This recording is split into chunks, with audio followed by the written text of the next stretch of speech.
All right, let's dive right in. Today, we're pulling back the curtain on a game that every single one of us is forced to play, whether we like it or not. But here's the catch. Almost no one ever teaches us the rules, the game of money. So, let's get into it. You know the drill, right? This is the promise we're all sold from the time we're kids. It's the simple formula for a good life. Just put your head down, work hard, get that promotion, and everything will just fall into place. Sounds pretty straightforward. But then we crash into this reality, a reality that just doesn't line up with the promise. I'm talking about millions of people who are doing everything right. They're working hard, they're earning decent, even great money, and they're still stuck. Just completely trapped, counting the days until the next paycheck hits. So, what gives? If they're following the playbook, why isn't it working out? Is it a personal problem? A lack of willpower, maybe? Or is there something bigger going on here? Something just out of view? Well, the analysis we're looking at says the answer isn't about blaming the individual. It's about being a player in a game where you were never handed the rulebook. It's a system that is quietly and very, very effectively set up to make money from what you don't know. So let's get right to the source of this problem. It really all begins with this huge gaping hole in our education.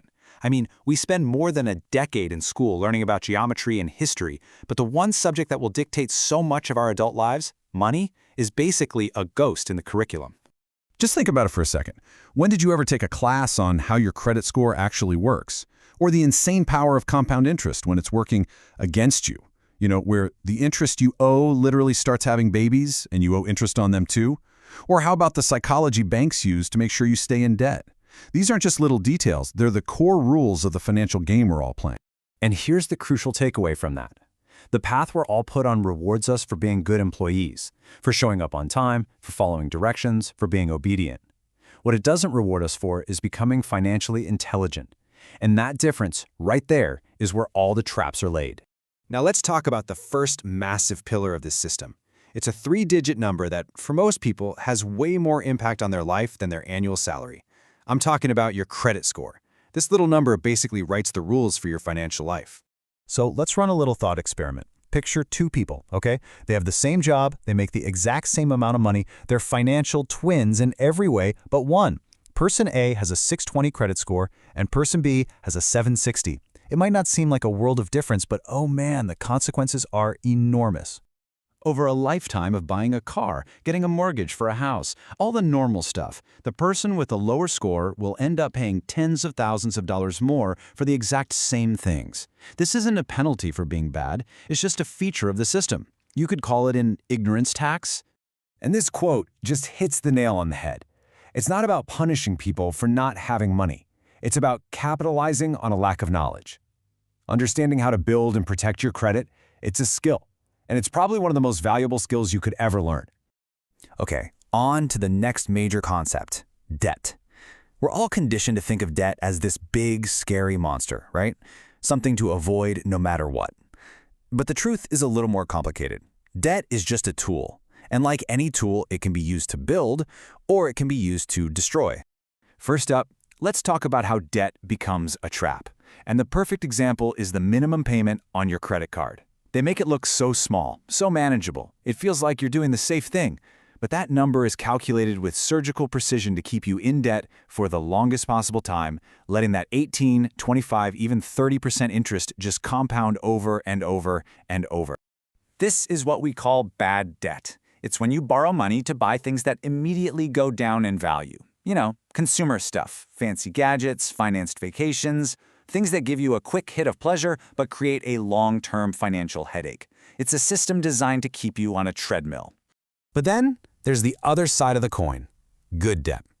This is when you use borrowed money to buy things that make you more money. Things like assets that grow in value, a business that generates profits, or a rental property that brings in cash every month.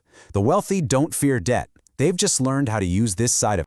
And that brings us to the final piece of this puzzle.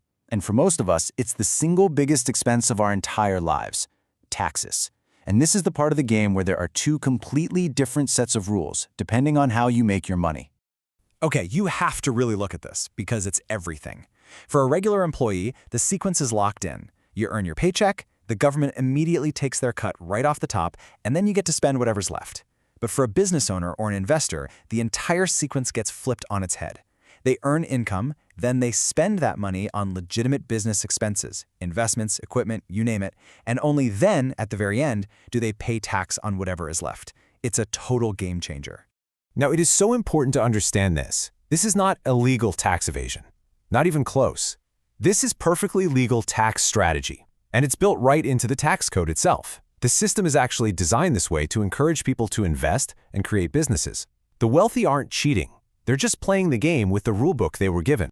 So after hearing all that, the big question is, okay, great, the system is what it is. How do I get out?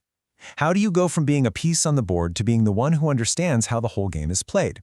It doesn't start with winning the lottery. It starts with one simple thing: awareness. So what are the first steps? Number 1, get obsessed with learning how credit actually works. 2, become absolutely ruthless about destroying any debt that has a high interest rate. 3, commit to your own financial education. Just an hour a week, reading a book, listening to a podcast. And finally, number 4, start to shift your thinking from just earning a paycheck to building systems that can earn money for you. And that brings us to the final choice, really. It's a simple question. Now that you've had a peek behind the curtain, what are you going to do? Are you going to keep playing the game blindly, or are you going to decide right now to start learning how money really works? And that's the ultimate goal here. This isn't about some get-rich-quick fantasy. It's about a fundamental shift in your perspective. Because once you truly understand the rules of the game, you're no longer just a player getting moved around the board. You can start to become the one directing the pieces. You stop being the player, and you start being the owner.